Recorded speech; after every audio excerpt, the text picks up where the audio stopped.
ഉന്നത വിജയം കൈവരിച്ച വിദ്യാർത്ഥികളെ ആദരിച്ച് കൊച്ചി കോർപ്പറേഷൻ 7ാം ഡിവിഷൻ ജനസേവന സമിതി SSLC +2 പരീക്ഷകളിൽ എല്ലാ വിഷയങ്ങൾക്കും A+ നേടിയവരെയും ഡിഗ്രി തലത്തിൽ റാങ്ക് നേടി ഉന്നത വിജയം കൈവരിച്ച വിദ്യാർത്ഥികളെയുമാണ് ചടങ്ങിൽ ആദരിച്ചത്. വി രാമലിംഗം ഭദ്രദീപം കൊളുത്തി ചടങ്ങിന്റെ ഉദ്ഘാടനം നിർവഹിച്ചു. 7ാം ഡിവിഷൻ കൗൺസിലർ രഘുരാമ പൈജയുടെ അധ്യക്ഷതയിലാണ് 7ാം ഡിവിഷൻ ജനസേവന സമിതിയുടെ ആഭിമുഖ്യത്തിൽ ഈ വർഷത്തെ SSLC +2 പരീക്ഷകളിൽ എല്ലാ വിഷയങ്ങൾക്കും A+ നേടിയ വിദ്യാർത്ഥികളെയും ഡിഗ്രി തലത്തിൽ റാങ്ക് നേടി ഉന്നത വിജയം കൈവരിച്ച വിദ്യാർത്ഥികളെയും ആദരിച്ചത്. പൂവപ്പാടത്ത് നടന്ന അനുമോദന ചടങ്ങ് വി രാമലിംഗം ഭദ്രദീപം കൊളുത്തി ഉദ്ഘാടനം ചെയ്തു. ഇനിയും എല്ലാവരും നന്നായിട്ട് പഠിക്കണം. എല്ലാം പറ്റാത്തവർക്ക് ഫീസ് കൊടുത്ത് പഠിച്ച് സഹായിക്കാനുള്ള എല്ലാ സൗകര്യം ചെയ്യാനുള്ള ഏർപ്പാടുകൾ കൗൺസിലർ വഴി ചെയ്യുന്നതാണ്. അതുകൊണ്ട് എല്ലാവരും നന്നായി പഠിക്കുക.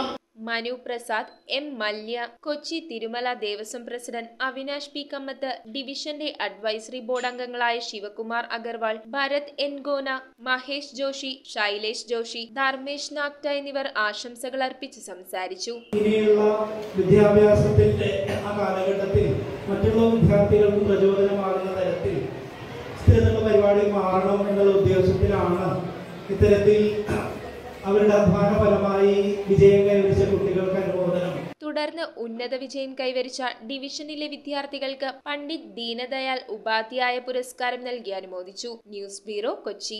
മിഴിവുള്ള സ്ഫടിക തുല്യമായ കാഴ്ചകൾക്ക് അയ്യാൻ ലെൻസ് തോപ്പുംപടി. കൃത്യതയോടെയും ഗ്യാരണ്ടിയോടും കൂടിയ നേത്ര പരിശോധന. നേത്ര സംരക്ഷണ രംഗത്തെ 3 പതിറ്റാണ്ട് കാലത്തെ പാരമ്പര്യം.